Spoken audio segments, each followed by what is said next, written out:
الحمدللہ والصلاة والسلام علی رسول اللہ الکریم، اما بعد فاعوذ باللہ من الشیطان الرجیم، بسم اللہ الرحمن الرحیم۔ محترم ناظرین کرام، محترم بھائیوں اور بہنوں، السلام علیکم ورحمۃ اللہ وبرکاتہ۔ اللہ پاک سے دعا ہے اللہ پاک آپ تمام بھائیوں کی اور تمام بہنوں کی پریشانیاں دور فرمائے اور اللہ پاک آپ کو کامل صحت و تندرستی عطا فرمائے۔ ناظرین، آج ہم ایک نئے ٹاپک کے ساتھ، ایک نئے ویڈیو کے ساتھ حاضر خدمت ہیں۔ کافی دنوں سے آپ میری ویڈیو کا انتظار کر رہے تھے۔ پہلے میرے بھائی کی طبیعت خراب تھی، اس سلسلے میں کراچی میں تھا۔ پھر میری اپنی طبیعت خراب ہو گئی، نزلہ ہو گیا، زکام، کھانسی، بخار۔ تو اب اللہ کا کرم ہوا ہے، اللہ نے توفیق عطا فرمائی ہے کہ میں آپ کے سامنے مخاطب ہوں۔ ناظرین، بہت سارے میرے ویورز، ناظرین، انہوں نے میری عضلاتی اعصابی تحریک والی جب ویڈیو دیکھی تو اس پہ کمنٹس کیے کہ آپ نے عضلاتی اعصابی تحریک کو بہت ہی اچھے طریقے سے بیان کر دیا، لیکن اب اس کا علاج بھی بتا دیں۔ تو سوچا آج اس پر بات کر دوں۔ میرے پرانے ویورز، میرے پرانے ناظرین جو ابھی تک اس کے علاج کے لیے پریشان ہیں، سب سے پہلی بات تو عضلاتی اعصابی کیا چیز ہے؟ دیکھیں، عضلاتی اعصابی سے مراد عضلات کا تعلق اعصاب سے، اور یہ تعلق کب قائم ہوتا ہے؟ جب انسان کے جسم میں خشکی اور سردی بڑھ جاتی ہے۔ جب خشکی اور سردی بڑھتی ہے تو اس وقت انسان کے جو عضلات ہیں ان کا تعلق جو ہے وہ اعصاب کے ساتھ ہوتا ہے۔ اب اس کو میں نے تفصیل سے بیان کر دیا تھا، اس کی گہرائی میں جانے کی ضرورت نہیں ہے۔ جو اس کو مزید سمجھنا چاہتے ہیں اس ویڈیو کو آپ دوبارہ سے دیکھ لیں۔ آج کی اس ویڈیو کے اندر ہم بیان کریں گے کہ عضلاتی اعصابی کا علاج ہم کیسے کریں۔ دیکھیں، عضلاتی اعصابی تحریک قانون مفرد اعضاء کی دوسری تحریک ہے، اور اس تحریک کے اندر بیماری دو قسم کی ہوا کرتی ہے۔ ایک کمزوری کی وجہ سے، دوسری شدت کی وجہ سے۔ یعنی ایک بیماریاں ایسی ہوتی ہیں جو صرف کمزوری کی وجہ سے وجود میں آتی ہیں، اور کچھ بیماریاں ایسی ہوتی ہیں کہ یہ عضلاتی اعصابی تحریک جب شدت میں آ جاتی ہے تو اس وقت وہ بیماریاں وجود میں آتی ہیں۔ تو ان دونوں کا علاج الگ الگ ہے۔ اگر تو بیماری کمزوری کی وجہ سے ہے، آپ ان کو طاقت کی دوائی دے دو، آپ ان کو طاقت والی غذائیں کھلا دو، وہ ٹھیک ہو جائے گا۔ لیکن جب تحریک شدت میں ہو، تو جب وہ تحریک شدت میں ہوگی اس وقت صداع کی زیادتی ہوگی، ترشی اور تیزابیت کی زیادتی ہوگی۔ اس صورت میں آپ ترشی اور تیزابیت کو جسم سے نکال کے باہر کریں،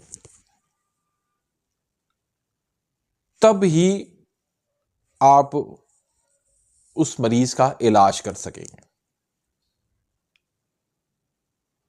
مثلاً قبض ہو جاتی ہے، اب قبض کی صورت میں آپ یا تو ملین دیں گے، یعنی پیٹ کو نرم کرنے والی دوائی، یا پھر آپ مسہل دیں گے جو پیٹ کو آسان کرنے والی دوائی ہے۔ اب یہ دو دوائیاں دینے سے ایک طرف تو پیٹ نرم ہو جائے گا، قبض اس کی ختم ہو جائے گی، دوسری طرف اس کے اندر جو صداع کی زیادتی ہو چکی ہے، تیزابیت زیادہ ہو چکی ہے، وہ باہر آ جائے گی۔ ایسی کنڈیشن کے اندر غدد ناقلہ کو کھولنا ہوتا ہے۔ غدد ناقلہ کو جب آپ کھولیں گے تو ترشی تیزابیت جو ہے وہ بھی ساتھ میں نکل جائے گی۔ اب اس میں بہت ساری بیماریاں ہوتی ہیں، اس کا علاج جتنا ہم سمجھتے ہیں اتنا آسان نہیں ہے۔ مثلاً اس میں تھائرائیڈ ہو جاتا ہے، اس میں موٹاپا آ جاتا ہے، اس میں کولیسٹرول آ جاتا ہے، اس میں یورک ایسڈ آ جاتا ہے، اس میں فیٹی لیور آ جاتا ہے، اس میں احتلام ہو جاتا ہے، اس میں صورت انزال ہو جاتا ہے، اس میں ذکاوتی حس ہو جاتا ہے، اس میں جریان ہو جاتا ہے، اس میں اسپرم کی کمی ہو جاتی ہے، اس میں ٹیسٹوسٹیرون کا لیول کم ہو جاتا ہے، اس میں خواتین کے پیکوز کے مسائل ہو جاتے ہیں، رحم میں رسولی ہو جاتی ہے، پیریڈز کا ہر 15 دن کے بعد، 8 دن کے بعد، 10 دن کے بعد دوبارہ سے آ جانا، یعنی پیریڈز کا کسی طریقے سے بھی irregular ہو جانا، خواتین کے اندر چہرے پہ بال آ جانا، خواتین کے چہرے پر سیاہیاں آ جانا، چھائیاں آ جانا، داغ دھبے آ جانا، نوجوانوں کے بہت سارے مسائل، دبلا پن ہو جانا،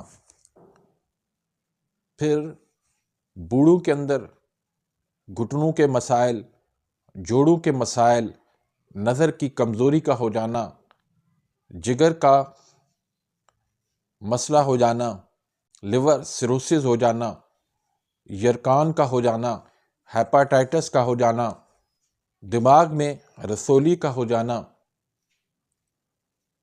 جسم میں گلٹیوں کا ہو جانا، اس طرح بے شمار بیماریاں، بے شمار مسائل ہو جاتے ہیں۔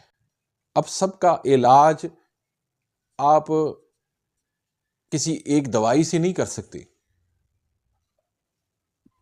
اس کے لیے دیکھنا ہوتا ہے کہ مرض کس کیٹیگری کا ہے، مرض کا درجہ کیا ہے، مرض کی شدت کیا ہے، اس کی شدت کو دیکھتے ہوئے، اس کا درجہ دیکھتے ہوئے، اس حساب سے اس کو دوائی دی جاتی ہے۔ یہ نہیں ہے کہ سب کو ہی آپ جو ہے وہ 5 ملین کھلانا شروع کر دو، یا سب کو ہی آپ 4 ملین کھلانا شروع کر دو، اس طرح علاج نہیں ہوتا۔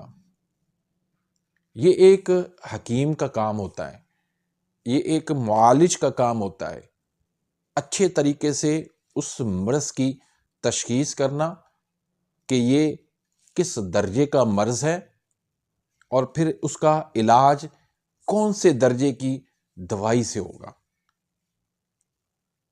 ایسے نہیں میں آپ کو ایک نسخہ بتا دوں، آپ نے وہ نسخہ استعمال کیا اور آپ ٹھیک ہو گئے، اس طرح نہیں ہوگا۔ بیماری کے درجے ہوتے ہیں اور پھر دوائیوں کے بھی درجے ہوتے ہیں، اس حساب سے جو ہے وہ معالج جو ہے وہ سوچ سمجھ کے تشخیص کر کے پھر اس کا علاج کرتا ہے۔ تو آج کی یہ ویڈیو تھی، کہ عضلاتی اعصابی تحریک کا علاج ہم کس طرح کر سکتے ہیں۔ اس میں بھی دو قسم کے ہوتے ہیں مریض، ایک کے اندر ضعف ہوتا ہے، ایک کے اندر شدت ہوتا ہے۔ اب دیکھنا ہوتا ہے کہ ضعف ہے یا شدت ہے، پھر ضعف جو ہے وہ کس درجے پر ہے، شدت جو ہے وہ کس درجے پر ہے، یہ ساری کچھ تشخیص کر کے اس مطابق پھر علاج کریں گے تو الحمدللہ کبھی بھی علاج جو ہے وہ ناکام نہیں ہوتا۔ باقی ایسے ٹوٹکے ہم استعمال کرتے رہیں گے، سیلف میڈیکیشن کرتے رہیں گے، خود سے اپنا علاج شروع کر دیں گے تو پھر ہم کامیاب نہیں ہوں گے، پھر ہم جو ہے وہ نیم حکیم تو بن جائیں گے لیکن اپنا علاج اور اپنے مریضوں کا علاج جو ہے وہ نہیں کر پائیں گے۔ اپنی دعاؤں میں یاد رکھیے گا، ملتے ہیں انشاءاللہ نیکسٹ ویڈیو میں، تب تک کے لیے اجازت، اللہ حافظ۔